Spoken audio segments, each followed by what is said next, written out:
আসসালামু আলাইকুম, শুভ সন্ধ্যা। বর্তমান যুগ বিজ্ঞান ও প্রযুক্তির যুগ। পদে পদে আমরা এখন প্রযুক্তির দখলে। সেই সাথে আমাদের তরুণ প্রজন্মের কাছে সবথেকে আলোচিত ও বিশেষ একটি স্বপ্নের নাম হচ্ছে নিজস্ব একটি ছোট্ট এবং সফল startup. Industrial engineering and operations management IEOM Society World University of Bangladesh chapter কর্তৃক আয়োজিত আজকের ওয়েবিনারে জানাই সবাইকে স্বাগতম। আজকের ওয়েবিনারের মূল বিষয়বস্তু হচ্ছে tech startup and career development for future generation. সাথে থাকছি আমি Anika Nawar, IEOM Society WB চ্যাপ্টারের সেক্রেটারি। আজ আমাদের মাঝে উপস্থিত রয়েছেন ওয়ার্ল্ড ইউনিভার্সিটি অব বাংলাদেশের মেকাট্রনিক্স ইঞ্জিনিয়ারিং ডিপার্টমেন্টের senior lecturer Rezanus Salehin sir এবং ওয়ার্ল্ড স্কুল অফ বিজনেস থেকে রয়েছেন assistant professor Abdullah Mohammad Sharif sir. আমাদের মাঝে উপস্থিত রয়েছেন আরো একজন স্পেশাল গেস্ট, যিনি একাধারে একজন সফল উদ্যোক্তা এবং লার্নিং বাংলাদেশের ফাউন্ডার এবং সিইও সাব্বির আহমেদ স্যার, যিনি বর্তমানে তরুণ সমাজের কাছে বেশ পরিচিত একজন মুখ। তরুণদের জন্য তিনি এমন একটি স্বপ্নের প্ল্যাটফর্ম নিয়ে এগিয়ে যাচ্ছেন, যেখানে তরুণ শিক্ষার্থীরা তাদের নিজেদের ক্যারিয়ারে অনেক কিছু করতে পারবে, ছাত্র জীবন থেকে তাদের নিজেদের ক্যারিয়ার তৈরি করতে পারছে। লার্নিং বাংলাদেশ হলো কমিউনিটি বেসড ই লার্নিং একটি প্ল্যাটফর্ম, যেখানে ডিজিটাল মার্কেটিং, অ্যানিমেশন ও অ্যানালিটিক্স এর উপর কোর্স করানো হয়। এই প্ল্যাটফর্ম থেকে অনেক শিক্ষার্থী অনেক কিছু শিখে তাদের নিজেদের ক্যারিয়ারকে ত্বরান্বিত করতে সক্ষম হচ্ছে। প্রোগ্রামের শুরুতেই আজকের বিষয় টেক স্টার্টআপ ও ক্যারিয়ার বিল্ড আপের দিকে নজর দিতে চাই। আমাদের সাথে রয়েছেন একজন সফল উদ্যোক্তা, যিনি একটি অসাধারণ ক্যারিয়ার হোল্ড করছেন। বলছিলাম সাব্বির আহমেদ স্যারের কথা। স্যারের কাছে জানতে চাই, আপনি কিভাবে আপনার ক্যারিয়ারের প্ল্যানিংটা করেছিলেন। তরুণদের উদ্দেশ্যে টেক স্টার্টআপ ও ক্যারিয়ার বিল্ড আপ সম্পর্কে আপনার মতামত এবং কিছু গাইডলাইন আশা করছি। আসসালামু আলাইকুম সবাইকে, এবং ধন্যবাদ আনিকা আপু এবং ওয়ার্ল্ড ইউনিভার্সিটি থেকে যে এরকম একটা অপরচুনিটিকে আমাকে দেওয়ার জন্য।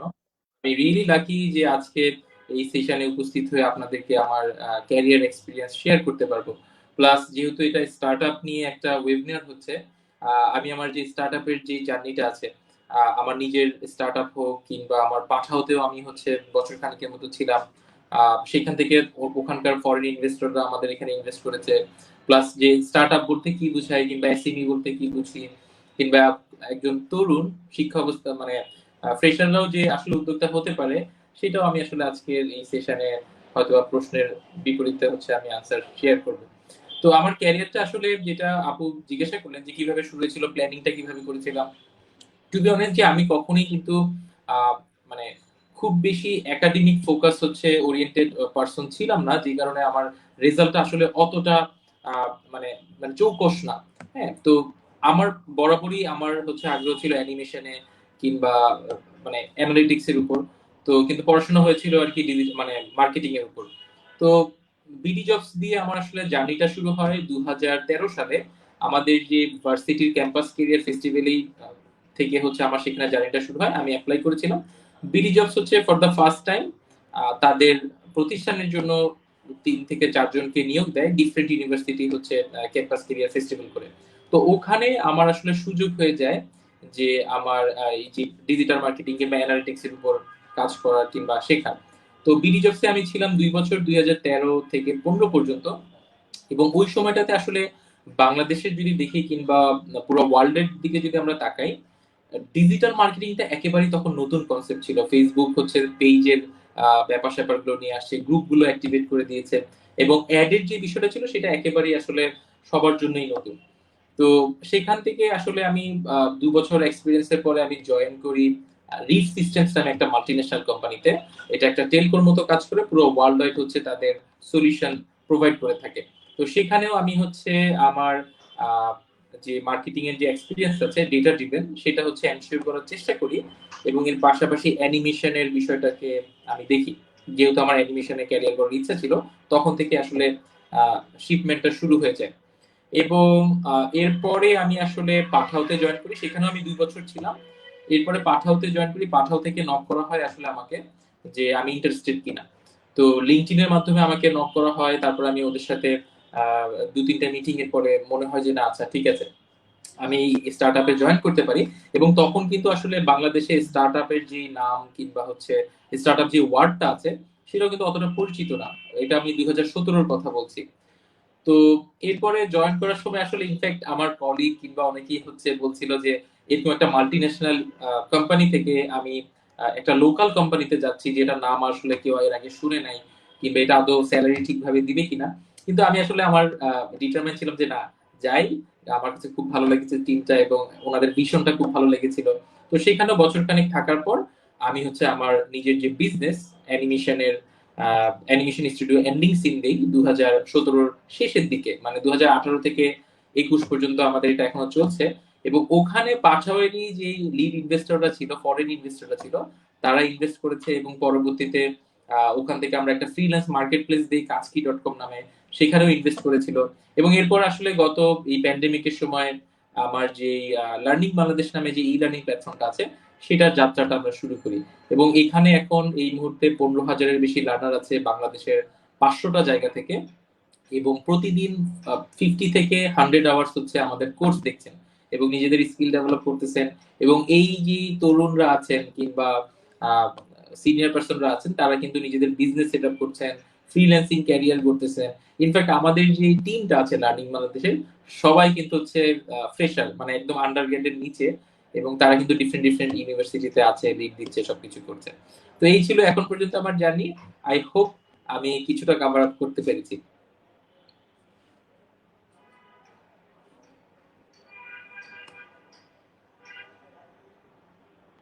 আপু, আপনার মাইকটা মনে হয় অফ হয়ে আছে, মিউট অবস্থায় আছে। সরি। স্যারকে ধন্যবাদ তার এক্সপিরিয়েন্স ও মতামত আমাদের সাথে শেয়ার করার জন্য। এরপর আমরা চলে যাচ্ছি আব্দুল্লাহ মোহাম্মদ শরীফ স্যারের কাছে। স্যার, টেক স্টার্টআপ বলতে আমরা সাধারণত একটি কোম্পানি বুঝাই যেটির উদ্দেশ্য হলো টেকনোলজিক্যাল প্রোডাক্ট বা সার্ভিস মার্কেটে নিয়ে আসা এবং স্পেসিফিক কিছু প্রবলেম সলভ করা। আমরা এও জানি যে ইঞ্জিনিয়ারিং ও টেকনোলজিক্যাল ব্যাকগ্রাউন্ড ছাড়াও অন্যান্য ব্যাকগ্রাউন্ডের তরুণেরাও টেক স্টার্টআপের দিকে আগ্রহী হচ্ছেন। স্যারের কাছে প্রশ্ন হলো, টেক স্টার্টআপের জন্য বিজনেস এডুকেশন যেমন accounting, finance, marketing, strategic management ইত্যাদির গুরুত্ব কতটুকু?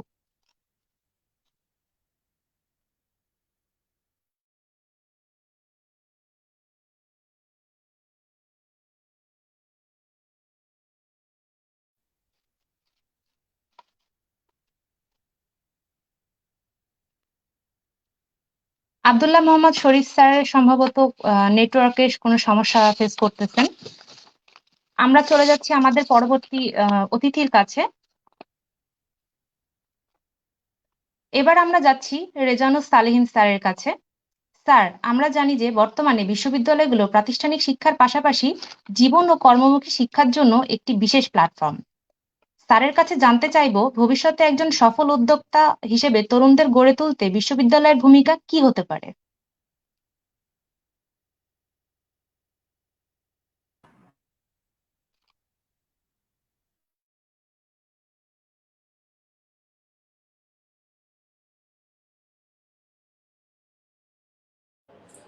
স্যার, আপনার মাইকটা অফ, মিউট হয়ে আছে সম্ভবত।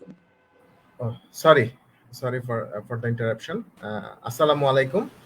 আহ, আমি আসলে প্রথমেই ধন্যবাদ জানাচ্ছি আনিকা নাওয়ারকে আমাকে সুযোগ দেওয়ার জন্য। এছাড়া আমি আইওএম সোসাইটি এবং ওয়ার্ল্ড ইউনিভার্সিটি অফ বাংলাদেশকেও ধন্যবাদ জানাচ্ছি এরকম একটা সুন্দর প্ল্যাটফর্ম তৈরি করার জন্য, যেখানে আমাদের তরুণ উদ্যোক্তা যারা আছে এবং নতুন যারা ক্যারিয়ার বিল্ড আপের জন্য চিন্তা করছে, তারা আশা করি কিছু গুরুত্বপূর্ণ ইনফরমেশন আমাদের কাছ থেকে হয়তো পাবে, আমরাও হয়তো অন্যদের কাছ থেকে কিছু জানতে পারবো।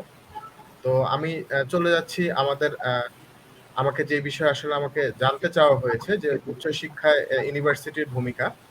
আসলে বাংলাদেশে সাম্প্রতিক সময়ে উচ্চশিক্ষার চাহিদা এবং উচ্চশিক্ষা প্রতিষ্ঠানের সংখ্যা উল্লেখযোগ্যভাবে বৃদ্ধি পেয়েছে।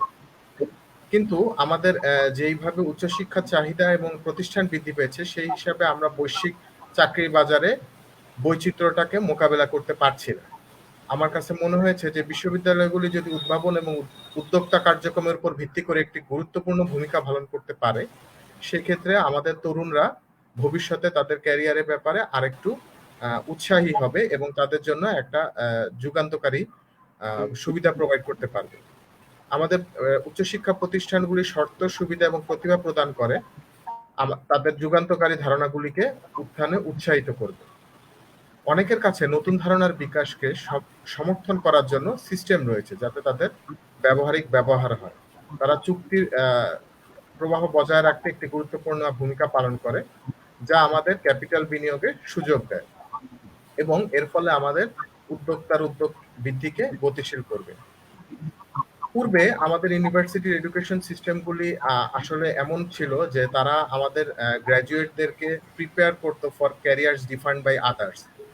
বাট পোস্ট প্যান্ডেমিক এই সিচুয়েশনে আমার মনে হয় আমাদের চাকরির বাজারের পরিস্থিতিটা একটু চেঞ্জ হয়েছে। আমাদের বিশ্বে ক্যারিয়ারের চাহিদা এবং যেই স্কিলগুলি আমরা এক্সপেক্ট করছি সেটার চেঞ্জ হয়েছে। বাট এই সুযোগে entrepreneurship has become a centrally important part of university experience.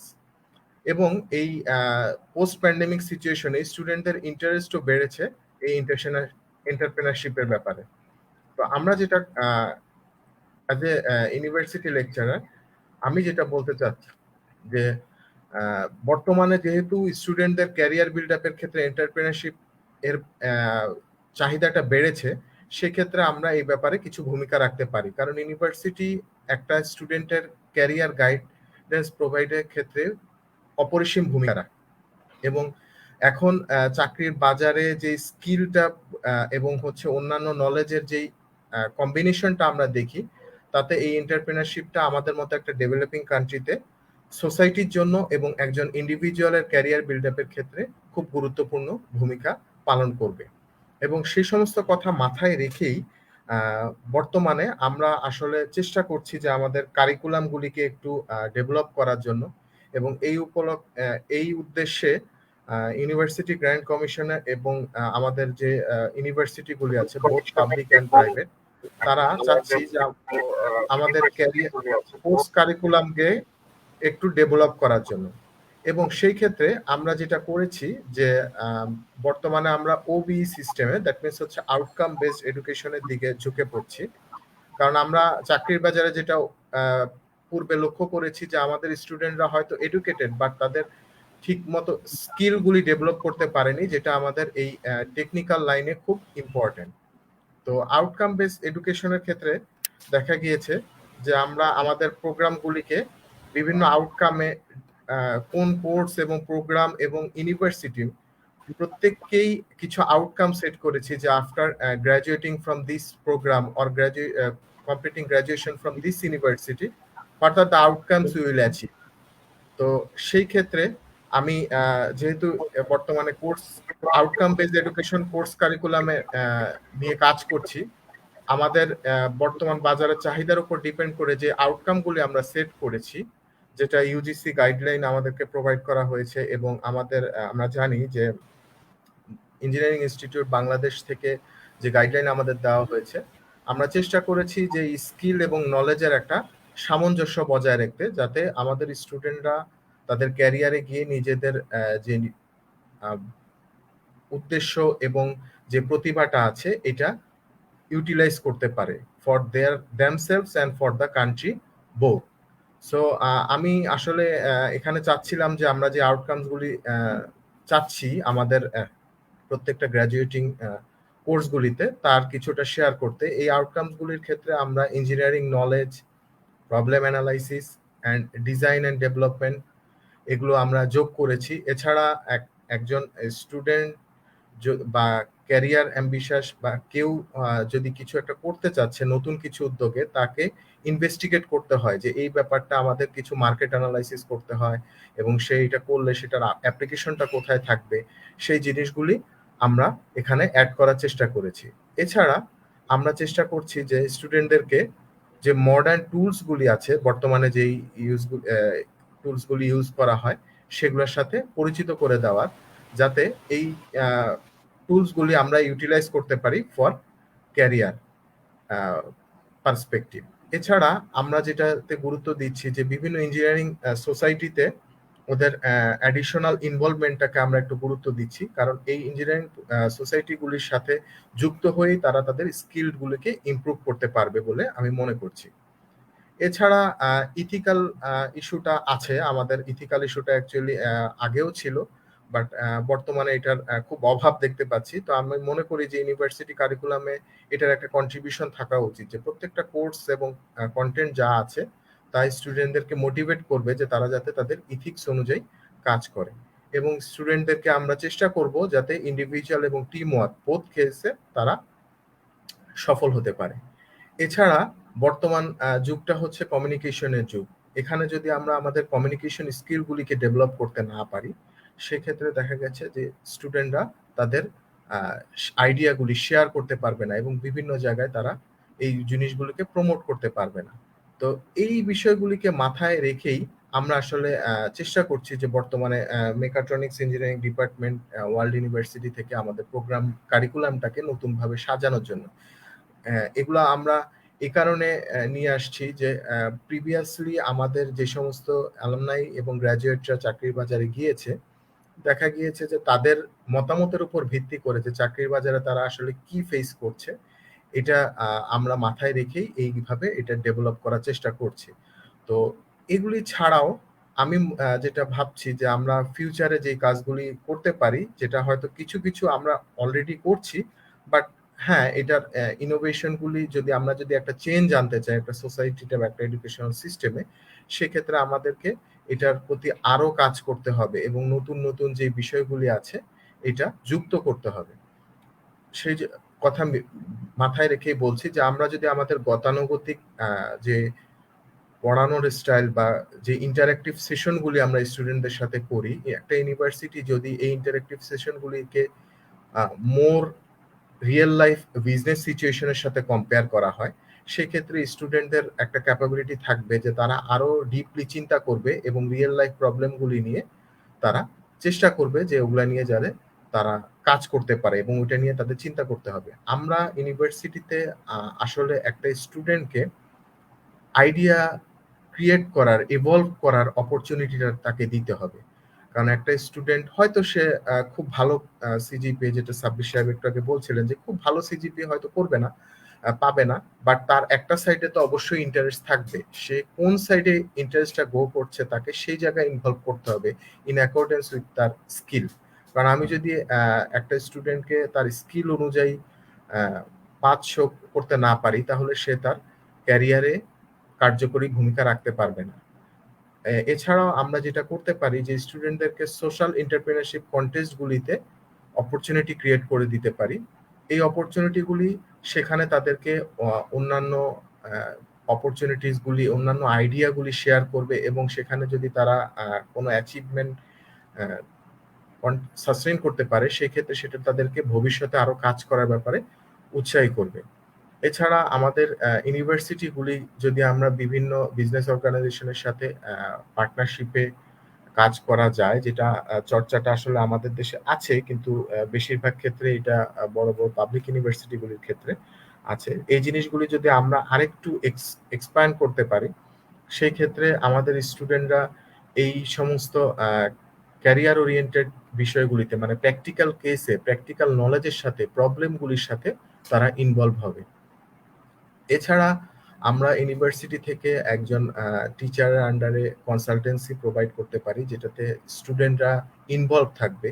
মানে মেইন ইস্যুটা হচ্ছে যে আমরা যত বেশি স্টুডেন্টদেরকে প্র্যাকটিক্যাল প্রবলেমগুলি এবং অ্যাপ্লিকেশনগুলি সাথে পরিচিত করতে পারবো, ততই সে আমাদের সোসাইটিটা এবং দেশের জন্য ভূমিকা রাখতে পারবে। কারণ তখন সে বুঝতে পারবে যে আমি যে কাজটা করব সেটার অ্যাপ্লিকেশনটা কোথায় হবে এবং আমার বর্তমান সোসাইটির প্রেক্ষিতে বা বর্তমান ওয়ার্ল্ডের চাহিদা অনুযায়ী আমার কি করা উচিত। এছাড়া যদি আমরা আমাদের স্টুডেন্টদেরকে তাদের নিজস্ব আইডিয়াগুলিকে প্রমোট করার জন্য কোনোভাবে হেল্প করতে পারি, আমরা তাদেরকে বিভিন্ন সোর্সের সাথে কানেক্টেড করতে পারি। এছাড়া বিভিন্ন প্রফেশনাল বডি যারা আছে ইউনিভার্সিটির সাথে কানেক্টেড, এদের সাথে যদি আমরা একটা কমিউনিকেট করে সৃষ্টি করতে পারি, একটা ব্রিজ ক্রিয়েট করতে পারি, তাহলে আমার মনে হয় এই স্টুডেন্টদের জন্য এটা অনেক ফ্রুটফুল হবে তাদের আইডিয়াস গুলি শেয়ার করার জন্য এবং ডেভেলপ করার জন্য। এবং মোর অ্যান্ড মোর, যেহেতু আমি নিজে ইঞ্জিনিয়ারিং ব্যাকগ্রাউন্ডের মানুষ, আমি মনে করব যে প্রত্যেকটা আইডিয়া এবং ক্যারিয়ার ওরিয়েন্টেড ইস্যুগুলি টেকনোলজির সাথে রিলেটেড। আমি আমার আইডিয়া বলেন বা ক্যারিয়ার স্কোপ বলেন বিজনেস বলেন, যেটাই বলি না কেন, আমি যদি সেটাতে যত বেশি টেকনোলজি ইনকর্পোরেট করব, আমি মনে করি বর্তমান যুগে সেটার প্রসপেক্টটা আরো বেশি ভালো হবে।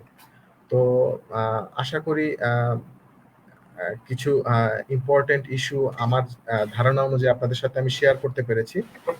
Thank you, thank you. আমি আনিকাকে ট্রান্সফার করছি। Thank you. স্যারকে ধন্যবাদ এত সুন্দর কিছু কথা আমাদের সাথে বলার জন্য।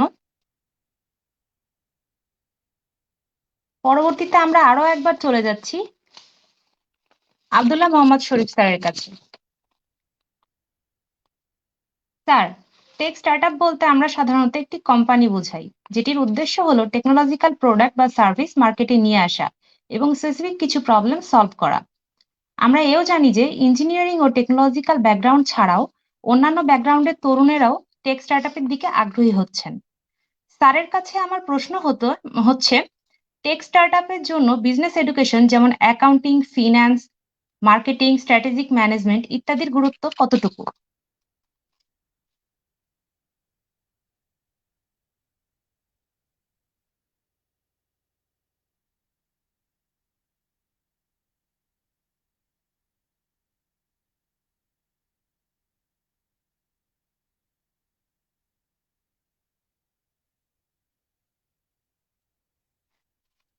তা সম্ভবত আবারও নেটওয়ার্কের সমস্যার মধ্যে আছেন।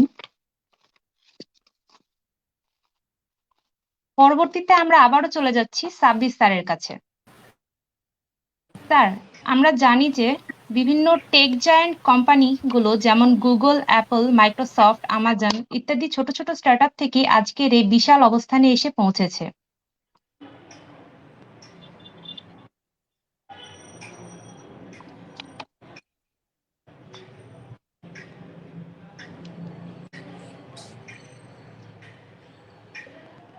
স্যারের কাছে আমার দুটি প্রশ্ন। প্রথমত, এই জায়ান্ট কোম্পানিগুলোর টার্নিং পয়েন্টের স্ট্র্যাটেজিগুলো আমাদের তরুণদের কিভাবে প্রভাবিত করতে পারে, এবং দ্বিতীয়ত, ভবিষ্যতে একজন উদ্যোক্তার কি কি প্রযুক্তিগত থাকা প্রয়োজন?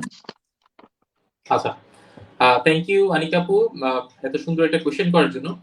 যে যেটা বললেন, আমি যদি একটু আবার একটু মনে করে দিই, সেটা হচ্ছে যে যে এই অ্যামাজন, গুগল কিংবা হচ্ছে যে টেক স্টার্টআপ গুলো আছে, যাদেরকে দেখে আসলে আমাদের পুরো আমরা না মানে পুরো বিশ্বই হচ্ছে আসলে অনুপ্রাণিত হচ্ছে, এবং বাংলাদেশেও কিন্তু আসলে এখন বেশ ভালো কিছু এস্টাবলিশ স্টার্টআপ আছে। আমরা যদি বিকাশের কথাই যদি চিন্তা করি, বিকাশ কিন্তু একটা স্টার্টআপ, এবং এখন কিন্তু তারা হচ্ছে মানে লেটেস্ট হচ্ছে, আমি যদি ভুল না করে থাকি, তাদেরকে 2 বিলিয়ন ভ্যালুয়েশনে হচ্ছে ইনভেস্টমেন্ট রেজ করেছে। হ্যাঁ, হ্যালো, আমার কথা কি শুনতে পাচ্ছেন? শুনতে পাচ্ছেন কি আমাকে?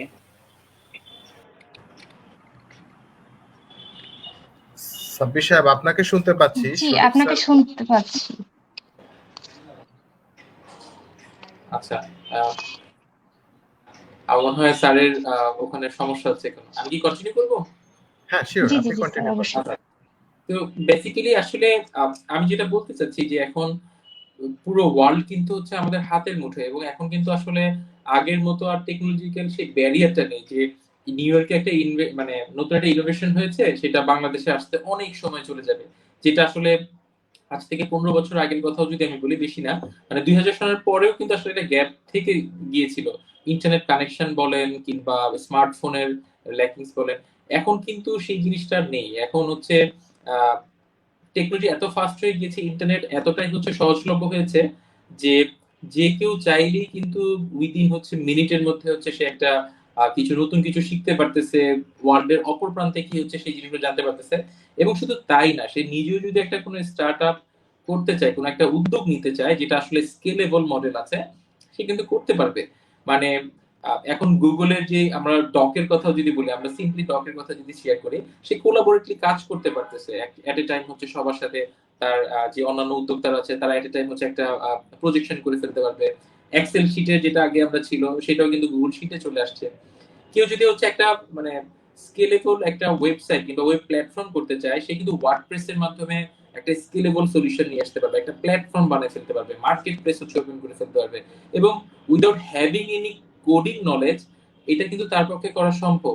এবং শুধু তাই না, সে যদি বিজনেসটাকে হচ্ছে এই টেক সলিউশনটাকে হচ্ছে রেভিনিউ মডেল আনতে চায়, সে কিন্তু হচ্ছে পেমেন্ট গেটওয়ে যুক্ত করতে পারবে। এবং পেমেন্ট গেটওয়ে মানে শুধুমাত্র যে শুধু মানে একটা নির্দিষ্ট ব্যাংকিং চ্যানেল থেকে পেমেন্টটা আসতে হবে, জিনিসটার কিন্তু ততটুকু পর্যায়ে এখন বাংলাদেশ নেই। বিভিন্ন পেমেন্ট সলিউশন অলরেডি চলে আসছে। এসএসএল কমার্সের মতো সলিউশন যারা দিচ্ছে, যারা যেখানে হচ্ছে বিকাশ থেকে শুরু করে নগদ থেকে শুরু করে ডিফারেন্ট ব্যাংক কিংবা ক্রেডিট কার্ড, ডেবিট কার্ড সবগুলো সলিউশন এট এ টাইম সে হচ্ছে প্রোভাইড করতেছে। এবং সেখান থেকে কিন্তু সলিউশনটা নিয়ে একজন উদ্যোক্তা চাইলে হচ্ছে ট্রেড লাইসেন্স ওপেন করে উইদিন মানে 1 উইক 2 উইকের মধ্যে হচ্ছে তার বিজনেসটা এক্সিকিউশনের লেভেলে নিয়ে যেতে পারবে। শুধু তাই না, তার বিজনেস যদি অপারেশনটা এক্সেলারেট করতে চায়, বাংলাদেশ সরকার থেকে কিন্তু এখন হচ্ছে স্টার্টআপ প্রোগ্রাম হচ্ছে। ডিফারেন্ট শুধু বাংলাদেশ সরকার না, গ্রামীণ ফোন বলেন কিংবা রবি বলেন, ডিফারেন্ট টেলকো গুলো হচ্ছে এগিয়ে আসতেছে তাদের এক্সেলারেটর প্রোগ্রাম দিয়ে। মানে আপনার আইডিয়া ভালো আছে, আপনি কিছু ট্র্যাকশন পেয়ে গেছেন আপনার নিজের নলেজ থেকে, ওয়ার্ডপ্রেস সাইট হোক কিংবা সবকিছু দেখে, এখন কিন্তু আপনার ইনভেস্টররা বসে আছে আপনাকে আপনার আইডিয়াতে টাকা ইনভেস্ট করার জন্য। এবং যদি এটা ট্র্যাকেবল মানে আপনার আইডিয়া থেকে যদি ট্র্যাকশন জেনারেট হয় এবং আপনি যদি কিছু ইউজার ফার্স্টে গ্যাদার করে ফেলতে পারেন, দেন আপনার জন্য আপনার নিজের পকেট থেকে আসলে কোনো টাকাই ইনভেস্ট করা লাগবে না। আপনি হচ্ছে জাস্ট হচ্ছে ইনভেস্টরদের টাকা দিয়ে আপনার কো ফাউন্ডারদের সাথে নিয়ে আপনি কিন্তু একটা স্কেলেবল বিজনেস দাঁড় করে ফেলতে পারবেন। তো আমি বলবো যে আসলে গুগল, অ্যামাজন ওরা তো আছে, এবং আমার অনেক কলিগ হচ্ছে গুগল, অ্যামাজনে কাজ করতেছেন, যাদের সাথে আমি একসময় পাশে বসে হচ্ছে রিফ সিস্টেমসে কাজ করেছি কিংবা পাঠাতে কাজ করেছি। হ্যাঁ, তারা অনেকেই চলে গিয়েছেন, অনেকেই আছেন, খুব ভালো করতেছেন। তবে আমি বলবো যে বাংলাদেশেও এক্সাম্পল আছে। পাঠার কথা যদি বলি, বিকাশের কথা যদি বলি, সামনে হয়তোবা 10 মিনিট স্কুলও হচ্ছে ইউনিকর্নে পরিণত হয়ে যাবে, তারা যে যত ভালো করতেছেন। হ্যাঁ, তো আমার মনে হয় যে এটা this is the right time এবং this is the right opportunity. এখনই আসলে সময় কিছু একটা করার, এবং এখনই সময় যে আসলে লেস কম্পিটিটিভ একটা মার্কেটে এন্ট্রি করে কোন একটা প্রোডাক্ট ডেভেলপ করে হচ্ছে এস্টাবলিশ করা। তো এই ছিল হচ্ছে আমার দিক থেকে আনসার। আনিকা আপু, আপনি চাইলে আহ, অন্যদেরকে কোয়েশ্চেন করতে পারেন। ধন্যবাদ স্যারকে এত সুন্দর ও প্রয়োজনীয় কিছু তথ্যের জন্য।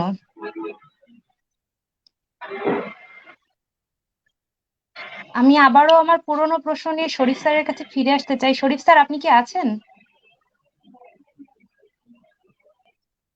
শরীফ স্যার, আপনি কি শুনতে পাচ্ছেন?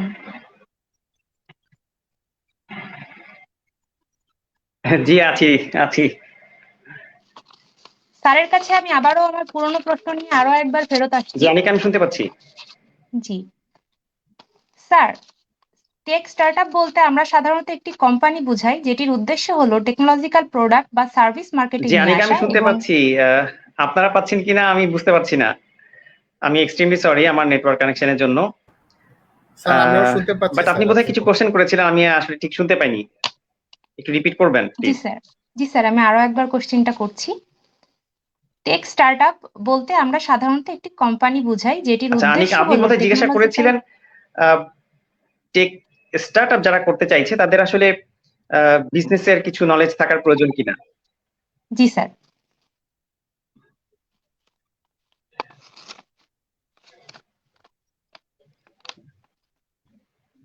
স্যার, আমি কি কোশ্চেনটা তাহলে আরেকবার কন্টিনিউ করি?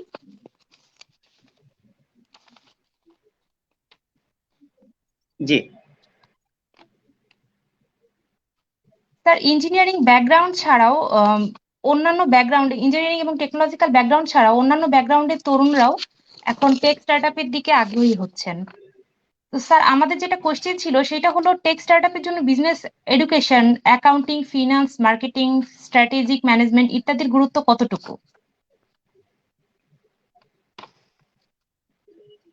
জি আনিকা, আমি আপনার কোশ্চেন বুঝতে পেরেছি। হ্যাঁ, জি স্যার। Thank you. আসলে আমি শুরুতেই বলিনি যে যারা টেক স্টার্টআপ নিয়ে কাজ করতে চাইছেন বা করবেন, হ্যাঁ হ্যাঁ, তারা তারা একটু দেখবেন যে রিসেন্টলি কোনো ইনভেনশন করা যায় কিনা যেটা নেটওয়ার্কের কানেক্টিভিটিটাকে বুস্ট।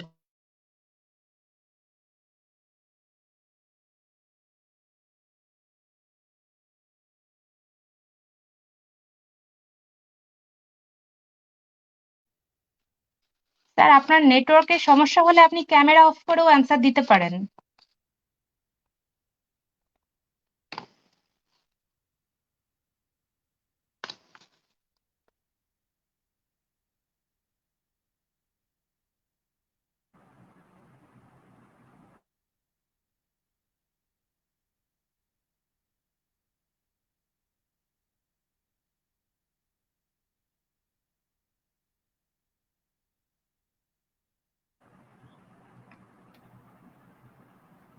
আনিকা, শরীফ স্যার মনে হয় অ্যাভেলেবেল নেই নেটওয়ার্ক প্রবলেমের কারণে। আমরা কন্টিনিউ করি আমাদের যেই টপিকস গুলি নিয়ে আমরা ডিসকাস করছিলাম।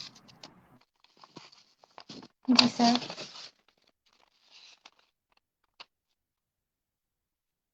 এটা করেছেন। আমি আসলে লাস্ট কোশ্চেনটা নিয়ে একটু অ্যাড করতে চাই। যেহেতু আমরা বিজনেস স্টার্টআপ নিয়ে কথা বলছি, অ্যাকাউন্টিং, ইকোনমিক্স যেই ইস্যুগুলির কথা আপনি রেইজ করলেন, আসলে একটা বিজনেস যখন আমরা প্রমোট করতে যাব বা যে কোনো আইডিয়া যখন আমরা প্রমোট করতে যাই, আমাদের বেশ কিছু স্কিলের দরকার হয়। আমি একজন ইনভেস্টর আনবো, তার সাথে আমি একটা কন্ট্রাক্টে যাব বা সেই প্রোডাক্টটা আমি মার্কেটিং করব। সেই ক্ষেত্রে দেখা গিয়েছে যে আমার শুধু আইডিয়া টাকে প্রমোট করার জন্য এবং বিজনেসটাকে রান করার জন্য আনুষঙ্গিক আদার যে নলেজগুলি প্রয়োজন, যে স্কিলগুলি প্রয়োজন, সেটার জন্য আমার মনে হয় যে ওই ব্যাপারে আমাদের কিছু আইডিয়া থাকা প্রয়োজন। কারণ আমরা শুধু আইডিয়াটাকে, যেটা একটু আগে সাব্বির সাহেব বলছেন যে আপনি আইডিয়াটাকে প্রমোট করার জন্য এবং আপনাকে ব্যাকআপ করার জন্য, ফিন্যান্স করার জন্য অনেক সোর্স আছে। বাট এই সোর্সগুলির সাথে আপনি যখন কমিউনিকেট করতে যাবেন বা তাদের সাথে যখন কোলাবোরেশনে কাজ করতে যাবেন, সেক্ষেত্রে আনুষঙ্গিক আরো কিছু বেসিক ক্রাইটেরিয়া আপনার জানতে হবে এবং কিছু নলেজ আমার মনে হয় জানা উচিত। সেই জন্যই আমরা ফর এক্সাম্পল আমরা মেকাট্রনিক্স ইঞ্জিনিয়ারিং এ কিন্তু অ্যাকাউন্টিং, ইকোনমিক্স এবং ইন্ডাস্ট্রিয়াল ল এই কোর্সগুলিকেও ইনকর্পোরেট করেছি এবং এটা মোটামুটি সব ইউনিভার্সিটিতেই আছে। এইভাবে যাতে একজন স্টুডেন্ট যখন তার আইডিয়াটাকে প্রমোট করতে যাবে, ক্যারিয়ারটাকে বিল্ড আপ করতে যাবে, শুধুমাত্র তার আইডিয়াটা ছাড়াও আনুষঙ্গিক ইস্যুগুলি নিয়ে, যেমন সাব্বির সাহেব বলছিলেন যে একটা ভ্যাট রেজিস্ট্রেশন করে, এই ভ্যাট রেজিস্ট্রেশন করতে গেলেও আমাদের কিছু ল আছে, এই জিনিসগুলি আমাদের জানতে হবে। তো সেগুলি আমার মনে হয় একটু হেল্পফুল হবে। সাব্বির সাহেব চাইলে আমার সাথে অ্যাড করতে পারেন আর কি, আমি মনে হয়। হ্যাঁ, শিওর স্যার। স্যার আপনি একদমই রাইট পয়েন্টে ছিলেন। তো এখানে কিছু জিনিস আমি শেয়ার করতে চাই স্যারের সাথে। প্রথমত হচ্ছে যে আমার একটা ভালো আইডিয়া আছে। আমি হচ্ছে নেমে গেছি এবং আমি জানি যে একটা মার্কেট ফিট আছে। মানে আমার আইডিয়াটা থেকে হয়তোবা অনেক ইউজার, এটা একটা নেসেসিটি, এটা একটা ক্রাইম নিড। তখন হবে কি যে মানুষজন হচ্ছে সেই সার্ভিসটা ইউজ করা শুরু করবে। যেমন আমি যদি পাঠাওয়ের গল্পে যদি বলি, পাঠাও কিন্তু শুরুতেই অ্যাপ নিয়ে আসে নাই। আমি তো একদম শুরুতে পাঠাও দেখেছিলাম, পাঠাও শুরু করেছিল ফেসবুক গ্রুপ থেকে এবং বসুন্ধরার মধ্যে হচ্ছে গ্রুপের, বসুন্ধরা এলাকায় কারো যদি রাইড লাগতো গ্রুপের মধ্যে লিখতো যে আমি বসুন্ধরার এই জায়গা থেকে ওই জায়গায়, মানে অন্য জায়গায় যাব, তো কেউ অ্যাভেলেবেল আছেন কিনা। এবং পাঠাওয়ের যে ফাউন্ডার যারা ছিলেন তারা কিন্তু সেভাবেই কিছু বাইক নিয়ে, 20টার মতো বাইক নিয়ে তারা হচ্ছে সার্ভিসটা দিলেন। এটা কেন করছে? এটা করছে হচ্ছে এমভিপি, মানে মিনিমাম ভায়াবল প্রোডাক্টটাকে টেস্ট করার জন্য যে সবকিছু ঠিক আছে কিনা। তখন যখন তারা দেখলো যে না, এটার একটা ক্রাইম নিড আছে, ওকে ফাইন, তখন তারা কি করছে, সাথে সাথে অ্যাপ নিয়ে আসে নাই কিন্তু। তখন হচ্ছে যে এই প্রোগ্রামটা আমি কিভাবে, আমার প্রজেকশনটা কি হতে পারে, আমি কিভাবে ঢাকা শহরের হচ্ছে 2 কোটি মানুষকে হচ্ছে পৌঁছাতে পারবো। হ্যাঁ, মানে যারা আর্লি অ্যাডাপ্টার আছে কিংবা আর্লি যে গ্রুপে যারা আছে, বিলংস করতেছে। তো তখন তারা হচ্ছে একটা ফিনান্সিয়াল মডেল সাজাতে হয়। যে ফিনান্সিয়াল মডেল মিনস হচ্ছে আমার কতগুলো টিম লাগবে, কোথায় কোথায় হচ্ছে আমার ওই টাকাটা ইনভেস্ট হবে এবং কিভাবে সেখান থেকে ট্র্যাকশনও আসবে। মানে একজন ইউজারকে অ্যাকোয়ার করতে আমার কত টাকা লাগতেছে এবং ওই ইউজার এর লাইফ টাইম ভ্যালুটা কি। লাইফ টাইম ভ্যালু মানে হচ্ছে যে ধরেন যে একজন ইউজার কিন্তু হয়তোবা প্রথম রাইডে দিবে আপনাকে 150 টাকা কিংবা 200 টাকা, কিন্তু আপনার ওই ইউজারকে গদিতে বসানো পর্যন্ত, মানে পাঠাওয়ের প্রথম রাইড কিংবা রাইড শেয়ারিং এর প্রথম রাইডটা দেওয়ার জন্য কিন্তু তার পিছনে আরো অনেক টাকা লাগতে পারে। ঠিক আছে? তো ওই ক্যালকুলেশনটা কিন্তু করতে হবে এবং বুঝাতে হবে। এবং এটা যখন হচ্ছে আপনি সুন্দরভাবে একটা পিচ ডেকে নিয়ে, পিচ ডেক মিনস হচ্ছে আপনি যখন বড় বড় ইনভেস্টরদের কাছে যাবেন, আপনার হাতে হয়তো বা সর্বোচ্চ 5 মিনিট সময় থাকবে তাকে কনভিন্স করানোর জন্য। তো ওই 5 মিনিটস এর মধ্যে আপনি একটা প্রেজেন্টেশন স্লাইড বানায়া তারপর হচ্ছে তাকে ওনার সামনে প্রেজেন্ট করা, ওনাদের সামনে একটা গ্রুপের সামনে প্রেজেন্ট করা যে দেখো এই অবস্থা, আমরা এই এমবিপি টেস্ট করেছিলাম, এই রেজাল্ট আসছে, এখন আমরা যদি এটা স্কেলেবল করতে চাই আমাদের এই পরিমাণ ইনভেস্টমেন্ট লাগবে এবং এইটার জন্য আমরা হচ্ছে এই পরিমাণ শেয়ার হচ্ছে আমরা অ্যালোকেশন রেখে দিয়েছি। ঠিক আছে? তো দেখেন এখানে অনেকগুলো বিষয় কিন্তু আমি অলরেডি বলে ফেলছি। ১ম এ বলছি যে আপনার ফিনান্সিয়াল মডেল বানানো লাগবে। তার মানে কি? আপনার কিন্তু হালকা পাতলা হচ্ছে অ্যাকাউন্টিং নলেজ দরকার। যে আ মানে হুট করে আমি একটা Google শিটে কিংবা কিছু বানায় ফেললাম, তাহলে হবে না। আমার ফিনান্সিয়াল মডেল কিভাবে বানাতে হয়, সেটার উপর আমাকে স্কিল ডেভেলপ করতে হবে। দেন হচ্ছে আপনি যখন ফিনান্সিয়াল মডেল করে ফেললেন, আপনার কিন্তু হচ্ছে কমিউনিকেশন এর উপর আপনার একটা মানে হাত থাকা দরকার কিংবা একটা দক্ষতা থাকা দরকার। যেন আপনি উইদিন 5 মিনিটস এর মধ্যে আপনার যে পটেনশিয়াল ইনভেস্টর আছে তার সাথে কমিউনিকেট করে তাকে আপনি বুঝাতে পারেন যে দেখো এখানে কিন্তু ইনভেস্টেবল একটা বিজনেস মডেল এবং এখানে কিন্তু জিনিসগুলো হচ্ছে। এবং আপনার কমিউনিকেশনের উপর বেস করে ইনভেস্টর যে শুধুমাত্র বিজনেস আইডিয়ার উপর দেখে যে ইনভেস্ট করবে তা না। আপনার স্কিলের উপর বেস করে সে মানে ইনভেস্ট করবে। যে না এই যে ফাউন্ডার আছে সে যথেষ্ট হচ্ছে বিচক্ষণ কিংবা যথেষ্ট হচ্ছে সে জানে বিজনেসটা এবং সে সুন্দর করে কমিউনিকেট যেহেতু আমার সাথে করতে পারতেছে ইউজারদের সাথেও সে সেই ওয়েতে কমিউনিকেট করতে পারবে। সে যখন এইচআর হায়ার করবে তখন সেই ওয়েতে সে কমিউনিকেশন করে এইচআর হায়ার করতে পারবে। তো এই যে কমিউনিকেশনের যে নলেজ আছে সেটাও কিন্তু দরকার। এইভাবে আসলে কিন্তু যখনই বিজনেস হচ্ছে বড় হবে আপনার ট্যাক্স ভ্যাটের কথা চলে আসবে, আপনার এমপ্লয়ি রিটেনশনের জন্য আপনার হচ্ছে যে সফট স্কিলের প্রয়োজন হবে, আপনার এরকম মানে ইনফ্যাক্ট হচ্ছে টেক স্কিলেরও আপনার প্রয়োজন হতে পারে কিছু কিছু। তো অনেক ধরনের স্কিল থাকে। স্যার যেটা বললেন যে সেটার সাথে আমি আসলে এডিশন হিসাবে জিনিসটা বললাম। স্যার আপনি কন্টিনিউ করতে পারেন প্লিজ। জি, থ্যাংক ইউ সাব্বির সাহেব। আমার কিছু অ্যাডিশনাল ইনফরমেশন দেওয়ার জন্য, যেটা আমি আনিকার এবং সবার সাথে শেয়ার করছিলাম যে এই অ্যাডিশনাল নলেজগুলি কিন্তু সব ক্ষেত্রে, এবং সাব্বির সাহেব লাস্ট যেটা অ্যাড করলেন যে টেকের ইনভলভমেন্ট, টেকনোলজির ক্ষেত্রে আসলে আমাদের ব্যাপারটা যেটা হচ্ছে যে প্রত্যেকটা ক্ষেত্রে আমরা যত বেশি টেকনোলজিকে ইনভলভ করতে পারবো তত আমাদের বিজনেসটা রান করা বলেন বা প্রমোট করা বলেন এটা আরো ইজি হবে। এবং স্পেশালি একটু আগে সাব্বির সাহেব বলছিলেন এই গুগলের কথা, ওয়ার্কশিটের কথা, এই জিনিসগুলি আমাদেরকে এখন অনেক বেশি, যেমন আগে হয়তো যেই কাজটা আমি ম্যানুয়ালি করা লাগতো, টেকনোলজি এখন আমাকে এটা একদম হাতের মুঠোয় নিয়ে এসেছে যে আমি হয়তো জাস্ট কয়েকটা কি আমার ফিঙ্গার দিয়ে প্রেস করেই আমি পেয়ে যাচ্ছি যে আমার যা যা ইনফরমেশন দরকার।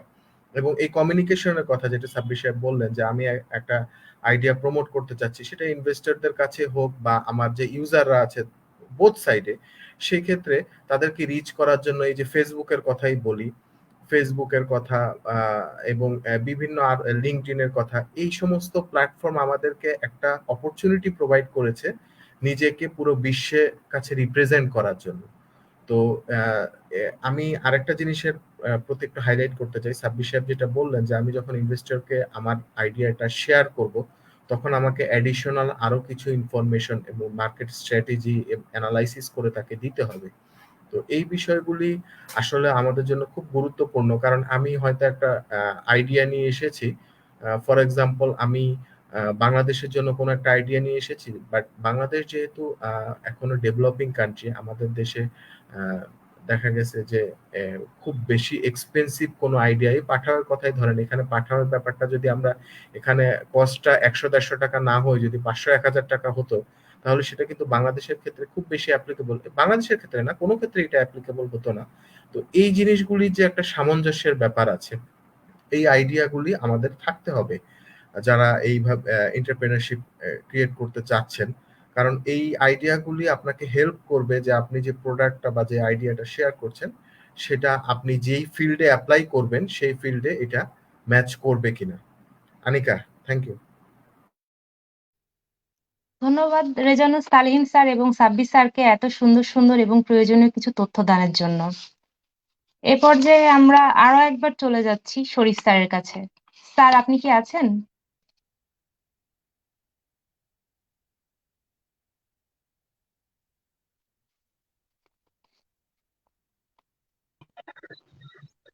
জি আছি আমি। দুঃখিত, আমি ভিডিওটা অফ করে রেখেছি। হ্যাঁ, আমার জি স্যার, নেটওয়ার্ক ইস্যুর জন্য সমস্যা আমি নেই। ভিডিওটা প্লে করছি না, বাট আমি কথা বলতে পারবো ইনশাআল্লাহ। হ্যাঁ আনিকা। জি স্যার। স্যার এবার আমরা আসছি আপনার কাছে আরো একটি নতুন প্রশ্ন নিয়ে। স্যার আমরা জানি যে আচ্ছা, আনিকা উদ্যোক্তা জিজ্ঞাসা হতে হলে করেছিলেন আপনি বোধহয় এডুকেশন। জি জি, আমি প্রশ্নটা বুঝতে পেরেছি। আহ, আমি আসলে কিছু কথা বলতে চাচ্ছি, হ্যাঁ, আপনার ওই কথার প্রেক্ষিতে। তো যে কথা আমি শুরু করেছিলাম তখন, আহ, আসলে নলেজ, তারপরে এডুকেশন, এগুলো ক্লোজলি লিঙ্কড। আমরা শিক্ষা প্রতিষ্ঠানে যেটা করি সেটা হলো নির্দিষ্ট কিছু বিষয় ছাত্রদের কাছে তুলে ধরার চেষ্টা করি, সেগুলো তারা বোঝার চেষ্টা করে। কিন্তু প্রকৃত জ্ঞান কিন্তু হলো যখন তারা হাতে কলমে সেটা শিখছে, দেখছে, বুঝছে। তো শিক্ষা যেটা, সেটা কিন্তু আসলে আমরা অন্যের কাছ থেকে পাই, হ্যাঁ। আর জ্ঞান যেটা, সেটা কিন্তু আমরা নিজেরা অর্জন করি। তো বিজনেস বলেন বা অন্য যে কোনো প্র্যাকটিক্যাল ফিল্ড বলেন, সেখানে কিন্তু জ্ঞানের প্রয়োজন আছে। কেমন? আমি যদি আপনার এই কথাটাই ধরি যে আমাদের টেক বিজনেসের জন্য, টেক স্টার্টআপের জন্য আসলে বিজনেস নলেজটা ইম্পর্টেন্ট কিনা। হ্যাঁ, নলেজটাও যেরকম ইম্পর্টেন্ট, একই সাথে উইজডম বলেন, এডুকেশন বলেন, এটারও প্রয়োজন আছে। তো এক্ষেত্রে কথাটা হলো যে যেহেতু আমরা বলছি স্টার্টআপ একটা বিজনেস, সো এটা আসলে শেখার ব্যাপার আছে। আমরা শুধু প্রাতিষ্ঠানিক কিছু বিষয় পড়ে হয়ে যাব ব্যাপারটা তা নয়, প্রাতিষ্ঠানিক শিক্ষার প্রয়োজন আছে। আমরা আমাদের কারিকুলামের মধ্যে এই বিষয়গুলো নিয়ে আসবো। সালিন স্যার যেরকম বলছিলেন ওনার ডিসকাশনের মধ্যে যে মেকাট্রনিক্স ডিপার্টমেন্টে ওনারা কাজ করছেন কারিকুলাম নিয়ে, সেই কারিকুলামটাকে তারা সমসাময়িক বিভিন্ন বিষয় নিয়ে আসার চেষ্টা করছেন, ইন্ডাস্ট্রিগুলোর সাথে তারা কোলাবোরেট করছেন। এগুলো আসলে খুবই প্রয়োজন। এগুলো ছাড়া আসলে যেই নলেজের কথা বলছি, যেই জ্ঞানের কথা বলছি, সেটা কিন্তু একেবারেই অসম্পূর্ণ থেকে যাবে। তো এই ক্ষেত্রে আমার কথা হলো যে হ্যাঁ, অবশ্যই বিজনেস নলেজের প্রয়োজন আছে, business education plus business knowledge দুটোরই প্রয়োজন আছে। এখন কথা হলো এটা কি শুধু আমরা কারিকুলার মধ্যেই রাখবো, এটা কি শুধু আমরা আমাদের স্টুডেন্টদের ইন্ডাস্ট্রি অ্যাটাচমেন্টের মধ্যে রেখে দিব, নাকি স্টুডেন্টদেরও নিজের থেকে কোনো দায়িত্ব কর্তব্য রয়েছে? হ্যাঁ, যারা টেক স্টার্টআপ করতে চাচ্ছেন তাদের অবশ্যই নিজের থেকেই কিছুটা জ্ঞান অর্জন করার প্রয়োজন আছে। সেটা হতে পারে সরাসরি পার্ট টাইম কোনো জব করে, সেটা হতে পারে সরাসরি কোনো বিজনেস ইনভলভ হয়ে, অথবা হতে পারে সিম্পলি আপনি জাস্ট অবজার্ভ করছেন যে টেক বিজনেসটা কিভাবে হয়, কিভাবে ঘটছে, কোনটা সুবিধা আছে, কোনটা অসুবিধা আছে। আপনি যেগুলো সাকসেসফুল স্টোরি আছে টেক বিজনেসের, হ্যাঁ, সেগুলো পড়তে পারেন, কেন তারা সফল হয়েছে। আবার যেগুলো ফেইলার হয়েছে, কেন তারা ফেল করেছে, কি ফল ছিল তাদের, এগুলো কিন্তু স্টাডির ব্যাপার রয়েছে। আর যদি বলেন যে বিজনেস, এক্ষেত্রে তো অবশ্যই প্রফিটের কথা চলে আসছে আমাদের, তাই না? তো যেখানে প্রফিটের পসিবিলিটি আছে, লসের পসিবিলিটি আছে, সেটা তো আরো সিরিয়াসলি ভেবে দেখা দরকার। তো এর জন্য মনে হয় যে অবশ্যই মার্কেটিং এর যে ইস্যুগুলো রয়েছে, আমি কাস্টমারকে কিভাবে বাছাই করব, কোন কাস্টমারকে আমি রিচ করব,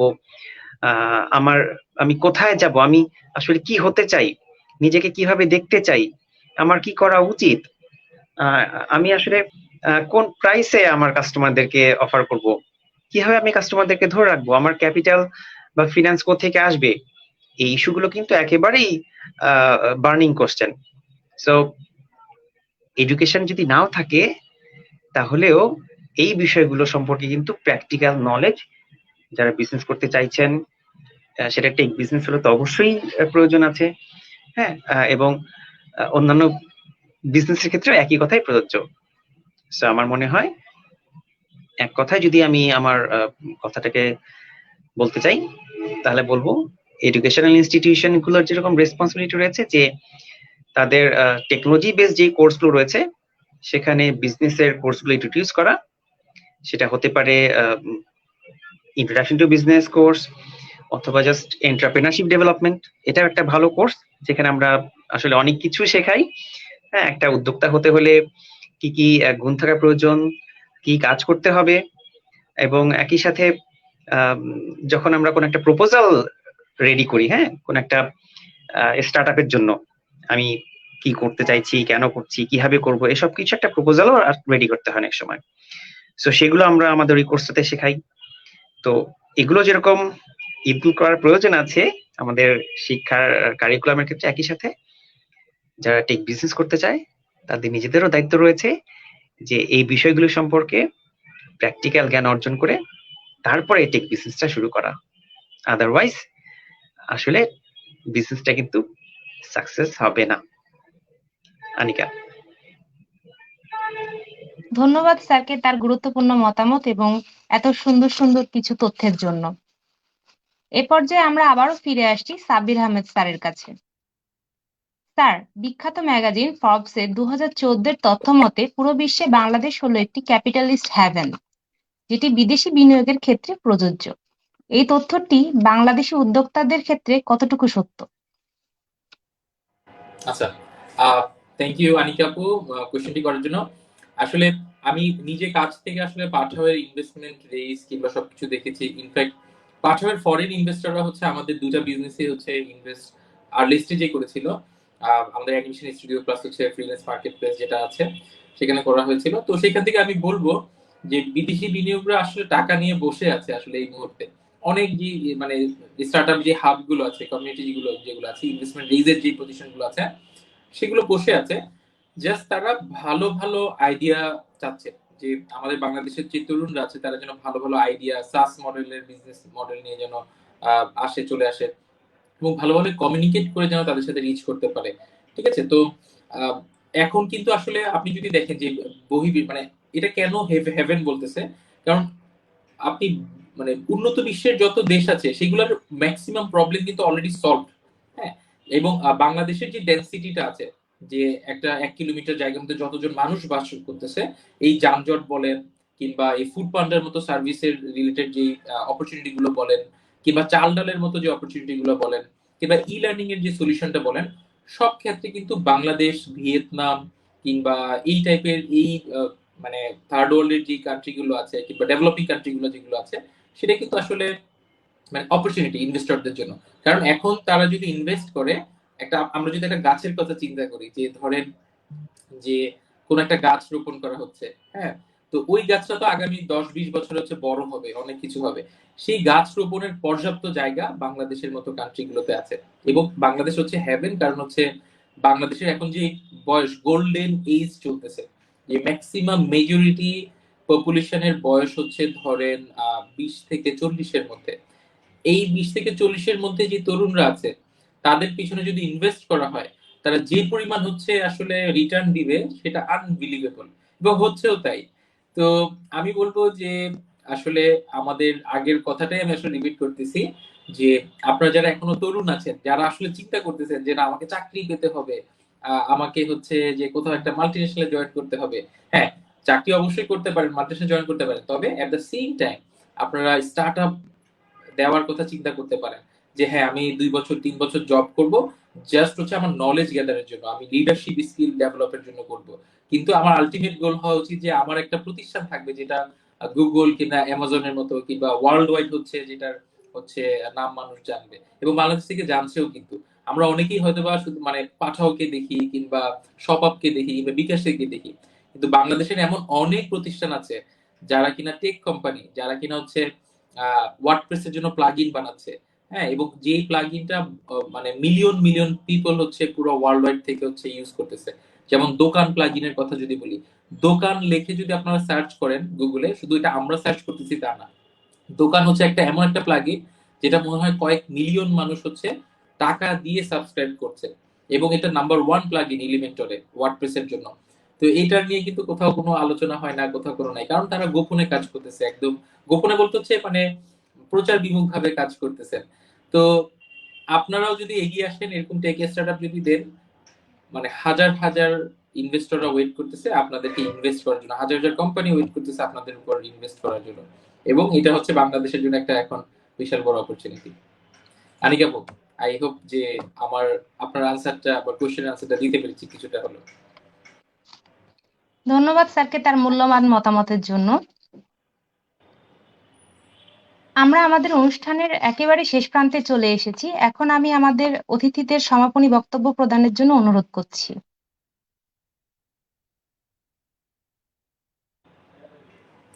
রেজম স্যার, আমার মনে হয় যে আপনি যদি শুরু করতেন বেশ ভালো হতো। ঠিক আছে সাব্বির সাহেব, থ্যাংক ইউ এই অপরচুনিটিটা দেওয়ার জন্য। আসলে আমি আমার সমাপনী বক্তব্যে প্রথমেই সবাইকে থ্যাংক ইউ বলতে চাই যে তাদের সবার সম্মিলিত প্রচেষ্টায় এই প্রোগ্রামটা আশা করি আমরা যারা দেখছেন লাইভে তাদেরকে কিছু ইনফরমেশন প্রোভাইড করতে পেরেছি। এবং আমি এছাড়াও সাব্বির সাহেবের কিছু কথা অ্যাড করতে চাই, যে গোল্ডেন এজের কথা বললেন যে আমাদের এই 20 থেকে 40-এ যারা আছে, এবং শরীফ স্যার যেটা বললেন যে নিজেদের কিছু নলেজ থাকতে হবে। এর সাথে আমি নিজে যেই সেকশনটা নিয়ে ডিসকাস করেছি ইউনিভার্সিটির ভূমিকাটা, আসলে আমি যেটা বলতে চাই যে আমি নিজের ক্ষেত্রে যেটা নোটিস করেছি যে আমরা যখন ইউনিভার্সিটিতে পড়ি তখন আসলে প্রথম নিজেরা মুক্তভাবে চিন্তা করতে শিখি। তো আমাদের এই শিক্ষাটাকে যদি আমরা একটা উপযুক্ত পরিবেশ দিতে পারি, মানে আমি ইউনিভার্সিটি থেকে আমরা যারা ফ্যাকাল্টি মেম্বার আসছি এবং ইউনিভার্সিটির আদার যে রিসোর্স আছে এগুলো যদি আমরা এমনভাবে ইউটিলাইজ করতে পারি যে আমার যে স্টুডেন্টটা আছে সে তার স্কিলটাকে আইডেন্টিফাই করতে পারবে, কারণ একজন মানুষ সব দিকে ভালো হতে পারে না। হ্যাঁ, এটা হয়ও না, এক্সেপশনাল থাকে কিছু মানুষ, তারা হয়তো, বাট আমি যদি আমার স্টুডেন্টকে হেল্প করতে পারি যে নিজের স্কিলটাকে সে কোনটাতে ভালো করবে বা কোনটাতে তার ইচ্ছা আছে সেই জিনিসটা আইডেন্টিফাই করতে তাকে সাহায্য করতে পারি, এবং এই এর আনুষঙ্গিক যে রিসোর্সগুলি দরকার তাকে, ফর এক্সাম্পল সে যদি এটাকে যদি আমি একটা খেলার সাথে কম্পেয়ার করি, তাকে যদি আমি একটা উন্মুক্ত ফিল্ড দিতে পারি যেখানে সে ওপেনলি খেলতে পারবে, সেক্ষেত্রে আমার মনে হয় আমাদের প্রত্যেকটা স্টুডেন্ট যেহেতু তারা ইউনিভার্সিটিতে এসেছে, হায়ার স্টাডিজ করছে, প্রত্যেকেরই কিছু না কিছু মেধা অবশ্যই আছে। তো এর আনুষঙ্গিক সাপোর্ট গুলি যদি আমরা দিতে পারি, সাব্বির সাহেব তার ইনফরমেশন গুলি তার ক্যারিয়ার নিয়ে আমাদের সাথে শেয়ার করলেন, আমার মনে হয় যে আমরা বেশ ভালো ভূমিকা রাখতে পারবো আমাদের এই সোসাইটিটাকে এবং দেশটাকে একটু উন্নত করার জন্য। Thank you Anika, thank you বাকি সবাইকে, সাব্বির সাহেব এবং Sharif sir, thank you. Anika. ধন্যবাদ স্যার। এ পর্যায়ে আমি আবারও অনুরোধ করছি শরীফ স্যারকে আমাদের কিছু সমাপনী বক্তব্য প্রদানের জন্য। ধন্যবাদ আনিকা। আসলে যেই টপিক নিয়ে আজকের এই ওয়েবিনারটা, আমার মনে হয় যে সেটা আসলে খুবই গুরুত্বপূর্ণ। যারা টেকনোলজি রিলেটেড সাবজেক্টে পড়াশোনা করছেন অথবা অন্য যে কোনো ব্যাকগ্রাউন্ডে আছেন বাট টেক রিলেটেড কোনো স্টার্টআপ করতে চাইছেন, আপনারা যে কথাগুলো বলেছেন, সাব্বির সাহেব এবং সালিন স্যার যে কথাটা বলেছেন, আসলে অনেক সুযোগ রয়েছে কিন্তু বাংলাদেশে, অনেক সুযোগ রয়েছে, অনেক অনেক অনেক। আমরা যদি একটু চিন্তা করে দেখি, আমরা যদি একটু ভেবে দেখি যে আসলে টেকনোলজি যেভাবে ডেভেলপ করছে, যেভাবে স্মার্টফোনের উপর আমাদের ডিপেন্ডেন্সি বাড়ছে, যেভাবে আমরা এখন ইউটিউবের উপর ডিপেন্ডেন্ট হয়ে গেছি, কেমন? সো ট্রেডিশনাল ওয়েতে আমরা যেভাবে বিজনেস করেছি, এখন কিন্তু নতুন নতুন আরো অনেক সুযোগ রয়েছে, অনেক প্রচুর পরিমাণে সুযোগ রয়েছে। আমরা প্রতি বছরই দেখছি নতুন নতুন বেশ কিছু ওয়েবসাইট হচ্ছে, বেশ কিছু সার্ভিস আমাদের মাঝে আসছে যেগুলো খুব ভালো করছে। আমরা আগে কল্পনাই করতে পারতাম না যে বাসের টিকিট এত সহজে কাটা যাবে, তাই না? সেই লাইন ধরে দাঁড়াতে হবে, কোথায় যাব কি, বাট কত সহজ হয়ে গেছে এখন। তো মূল কথাটা হলো যে টেকনোলজি যত অ্যাডভান্সড হচ্ছে আমাদের কিন্তু চাহিদা তত বাড়ছে, আমাদের কি বলবো এটাকে, খালি জায়গা অনেক রয়েছে, যেটা বিজনেস ম্যান যারা রয়েছে, যারা টেক বিজনেস করতে চায়, তারা সেই গ্যাপটা ফিল আপ করতে পারে। এবং ইয়াং জেনারেশনে একটা বড় ভূমিকা রয়েছে, সাব্বির স্যার যেরকম বলছেন একটা বড় অংশ রয়েছে এখানে। সো যারা আমাদের এই প্রোগ্রামটা শুনছেন, যারা টেক স্টার্টআপ করতে চান, সবার জন্যই বলছি যে রিস্ক নেন, অবশ্যই ভালো কিছু হবে। চেষ্টা করেন, আইডিয়া জেনারেট করেন এবং প্ল্যান করেন যে আপনি অবশ্যই কিছু একটা করবেন, এবং আমি কনফিডেন্ট যে অবশ্যই ভালো কিছু হবে। ওয়ার্ল্ড ইউনিভার্সিটি অফ বাংলাদেশে এন্টারপ্রেনারশিপ ক্লাব নামে একটা ক্লাব আছে, যেখানে স্টুডেন্টরা তাদের আইডিয়া জেনারেট করে, তারা কিছুটা বিজনেসের আইডিয়া জেনারেট করে, এবং আমরা যারা টিচার রয়েছি আমরা চেষ্টা করি তাদের আইডিয়াগুলোকে একটু রিফাইন করার জন্য। সো আমি আশা করব শুধু বিজনেস স্টুডেন্ট না, অন্য যে কোনো ফিল্ডের স্টুডেন্ট যারা আছে বা যারা শুনছেন আপনারা, সেখানে জয়েন করতে পারেন, সেখানে স্টুডেন্টদের সাথে মিট করতে পারেন। আমার মনে হয় যে ক্লাবটাকে আমরা আরো ভালো করতে পারবো। এবং সর্বশেষে আজকের এই প্রোগ্রামটা অর্গানাইজ করার জন্য IUM সোসাইটি WB চ্যাপ্টার কে ধন্যবাদ জানাচ্ছি, এবং ওয়ার্ল্ড ইউনিভার্সিটি বাংলাদেশের অথরিটি যারা রয়েছেন, যারা এই প্রোগ্রামের পিছনে রয়েছেন, তাদেরকে ধন্যবাদ জানাচ্ছি। এবং সাব্বির সাহেব, আপনাকে অসংখ্য ধন্যবাদ জানাচ্ছি আমার পক্ষ থেকে। এবং সর্বশেষে আমি আসলে সেভাবে জয়েন করতে পারিনি, সেভাবে কন্ট্রিবিউট করতে পারিনি, এর জন্য আবার অ্যাপোলজি প্রকাশ করছি। Thank you Anika. ধন্যবাদ স্যার। এই পর্যায়ে আমরা আমাদের স্পেশাল গেস্ট সাব্বির স্যারের কাছে চলে যাচ্ছি। স্যার, আপনি যদি আমাদের সমাপনী বক্তব্য হিসেবে কিছু বলতেন। Sure sure, thank you. প্রথমেই আমি ধন্যবাদ আবারও দিব যে ওয়ার্ল্ড ইউনিভার্সিটিকে এত সুন্দর একটা সেশনের আয়োজন করার জন্য। আসলে আমাদের সময় মানে বলা ঠিক না, আমরা আসলে বেশি দিন আগের না, কিন্তু যে সময় আমরা বের হয়েছি 2012-তে, সেই সময় কিন্তু আসলে লাইভও ছিল না, কিংবা আমি যে ক্যারিয়ার ট্র্যাকটাতে যেতে চাই কিংবা স্টার্ট আপ দিতে চাই, বিজনেস দিতে চাই, আমরা কিছুই জানতাম না। হ্যাঁ, ইনফ্যাক্ট আমাদের লার্নিং বাংলাদেশ, যেটা ই লার্নিং প্ল্যাটফর্ম, সেটা করার পিছনে কিন্তু আমার লাইফের একটা বড় অংশ জি জুড়ে আছে। আনিকা, আপনি আমার মনে হয় কমপ্লিট করতে পারেন। আচ্ছা, হ্যাঁ আমি শেষ করে দিচ্ছি। তো আমার মনে হয় যে যে এটার পিছনে কাজ করেছে যে আমি যখন অ্যানিমেশন শিখতে যাই তখন বাংলাদেশেও সেরকম ছিল না। তো যখন দেখলাম যে বাইরের আনিকা শুনতে পাচ্ছেন? জি স্যার শুনতে পাচ্ছি স্যার। সাব্বির সাহেব ওনার ক্লোজিং স্টেটমেন্ট দিচ্ছেন স্যার। Thank you. আচ্ছা, আমার মনে হয় আমাদের সমাপনী বক্তব্য একদম শেষের দিকে চলে আসছে। তো আমার মনে হয় এখন আমাদের হাতে অনেক অপরচুনিটি আছে, যে অপরচুনিটিগুলো যদি আমরা কাজে লাগাতে পারি, এবং অনেক ভালো ভালো ই লার্নিং প্ল্যাটফর্ম আছে। আমাদের লার্নিং বাংলাদেশ হলেও দেখেন, আমি কিন্তু আজকে শিখবে সবাইয়ের একটা টি শার্ট পরে আমি এসেছি। শিখবে সবাই আমার খুব পছন্দের একটা প্রতিষ্ঠান, ওনারা হচ্ছে অনেক দিন ধরে হচ্ছে কাজ করছেন, ওনাদেরও ই লার্নিং প্ল্যাটফর্ম আছে। তো এখন আপনাদের জন্য এটা একটা অপরচুনিটি। ওয়ার্ল্ড ইউনিভার্সিটি যারা আছেন তাদেরকে আমি বলবো যে আপনারা যারা শুনছেন কিংবা যারা দেখবেন, তাদেরকে আমি বলবো যে আজ থেকেই শুরু করে দেন লার্নিং। এটা ইউটিউব থেকে হোক কিংবা যে কোনো ই লার্নিং প্ল্যাটফর্ম থেকে হোক, হ্যাঁ, আপনাদের জন্য আছে। আর আমাদের নিজেদেরও ইন্টার্নশিপ প্রোগ্রাম আছে। ইন্টার্নশিপ প্রোগ্রামে যারা হচ্ছে আন্ডার গ্রেডে আছে কিংবা একদম ফ্রেশার, আপনারা জাস্ট অ্যাপ্লাই করলেই আমরা হচ্ছে আপনাদেরকে কিন্তু নিয়ে নিব, এবং আপনারা হোম অফিস করে হোক কিংবা দেশের বাড়িতে যেয়ে হোক আপনারা করতে পারবেন। এবং ইন্টার্নশিপ শেষে কিন্তু আমাদের যে পার্টনার কোম্পানিগুলো আছে, সোয়াপ বলেন কিংবা ট্রাক লাগবে বলেন, সবাইকে আমরা কিন্তু রেফার করে দিই। এবং আপনি আমাদের এই ইন্টার্নশিপ প্রোগ্রাম থেকে একদম শিখতে পারবেন যে কিভাবে আসলে কর্পোরেট রেডিনেস প্রোগ্রাম হতে পারে কিংবা কর্পোরেট রেডি আপনি হতে পারবেন সবকিছু। তো এই ছিল আমার সমাপনী বক্তব্যে। আশা করি যে আপনাদের সামনে জার্নিটা ভালো হবে। সেই পর্যন্ত সবাই ভালো থাকবেন। আসসালামু আলাইকুম। ধন্যবাদ আমাদের তিনজন অতিথিকে তাদের ব্যস্ত শিডিউল থেকে তাদের মূল্যবান সময় আমাদেরকে দেওয়ার জন্য, এবং ওয়ার্ল্ড ইউনিভার্সিটি অফ বাংলাদেশকে জানাই ধন্যবাদ আমাদেরকে এত সুন্দর একটি প্ল্যাটফর্ম দানের জন্য। আমাদের দর্শকদের ধন্যবাদ এতক্ষণ আমাদের সাথে থাকার জন্য। ইনশাআল্লাহ আবারও দেখা হবে। আসসালামু আলাইকুম।